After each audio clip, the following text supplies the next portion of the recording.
Hello, my name is Sultan Al-Niyadi and I'm an astronaut from the United Arab Emirates, currently living and working aboard the International Space Station. Reliable communication between the crew up here and our support team on Earth is critical.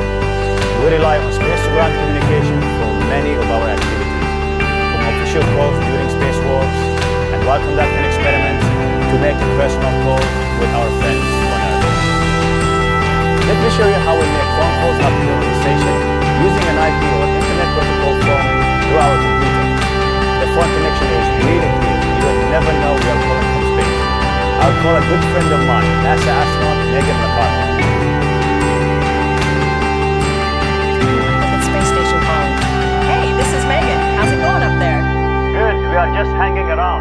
I'm with a student right now, Michaela, and we're talking about the crew on station and how you communicate with Earth. So we have some questions for you. But first, Michaela, check out this area code.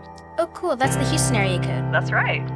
Calls from the space station show up with 281 Houston area code because our calls are routed through Johnson Space Center in Houston, Texas. This is pretty cool. Are you hearing us all the way from the space station right now? Yes, I hear you loud and clear. But I thought sound doesn't travel in space. You're right, Michaela. Sound waves are mechanical waves and can't travel through the vacuum of space. They need a medium, like air, water, or other materials to be transmitted through. For example, imagine a spacewalking astronaut working on the outside of the space station. We hear the noise from inside the ISS because the motion outside creates a vibration that transmits through the whole of the space station. We hear this as a sound inside the ISS because the spacecraft is a material medium. Unlike sound waves, electromagnetic waves can travel through space. Think about the waves in the ocean. All the water does not move into the beach, but the energy moves through the water in a repeated up and down motion. The wave transports the energy rather than the material from one point to another. Oh, take a look. A group of teachers at Space Center Houston demonstrated a wave for us.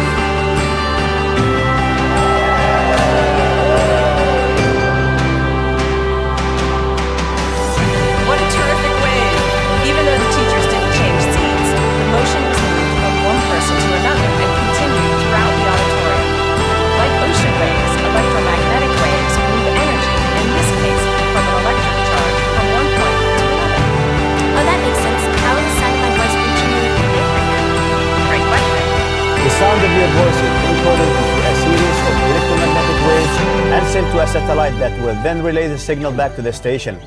Next, the wave is decoded into sound that the receiver can hear and understand. It seems pretty fast. How long does it take for all that to happen? Well, the signal reaches the space station in about a quarter of a second.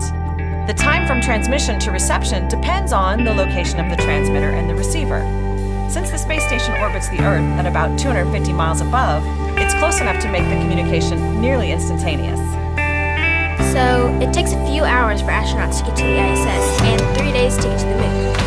How long does it take for the communication to get to the moon during the Artemis mission? The moon is a bit farther away from the ISS.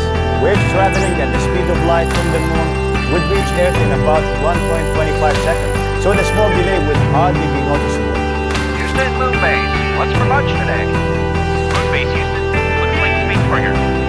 The trip to Mars would take about 7 months, right? Do I even want to know how long it will take to have a conversation with Mars? That's a great point, Michaela. When we travel to Mars, the signal will have to travel much farther because of the great distance. Even at the speed of light, it can take from 3 to 22 minutes, depending on where the planets are in their orbit. Are you able to use the internet, send text messages, or use social media through the space station? Yes and no. We can't send text messages or use smartphones here because we have no cell reception on station. Yet, we can use our computers to connect to the internet and send pictures directly to our friends and family through email.